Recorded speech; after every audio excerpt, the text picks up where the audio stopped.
I always believed that marriage was built on love, trust, and loyalty. When I married my wife, I thought we had it all. She was beautiful, charming, and had a way of making me feel like I was the only man in her world. But as time went on, cracks began to show. Whispers, late nights, and excuses piled up, and deep down, I knew something was wrong. The first time I caught her cheating, I was broken. I confronted her, hoping she would admit everything and choose our marriage over her mistakes. But instead, she cried, promised me it was a one-time thing, and begged me not to leave. Against my better judgment, I stayed, convincing myself that forgiveness was the right path. But the betrayal didn't stop there. Months later, I discovered more lies, more messages, and more nights she wasn't where she claimed to be. Each time she denied it at first, then admitted only what I could prove.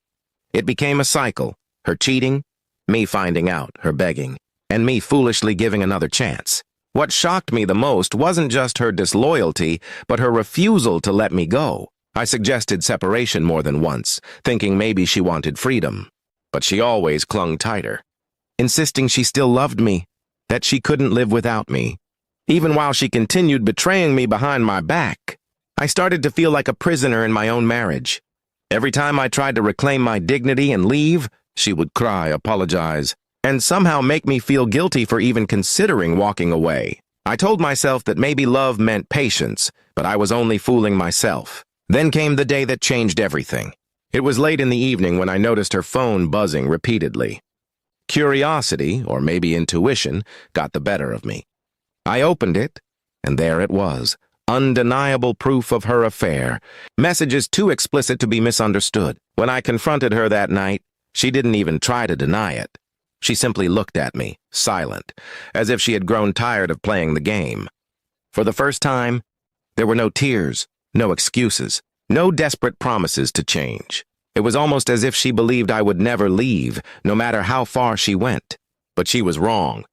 Something inside me snapped that night. I realized I had been holding on to a woman who had already let go of me long ago. I was carrying a marriage on my shoulders while she mocked my loyalty with her betrayal. I packed a bag in silence, ignoring her attempts to ask where I was going. My mind was clear for the first time in years. There was no anger, no shouting, just a cold and final decision. I walked out of the house, leaving behind the life we had built, and the love I thought was real. For years I had been afraid of starting over, afraid of being alone. But that night I felt a strange sense of freedom. The weight of constant lies and humiliation was finally off my chest. I could breathe again. She called me repeatedly in the days that followed, sometimes crying, sometimes angry, sometimes begging, but I didn't answer. I knew that if I picked up, she would find a way to pull me back into her web. I couldn't let that happen again.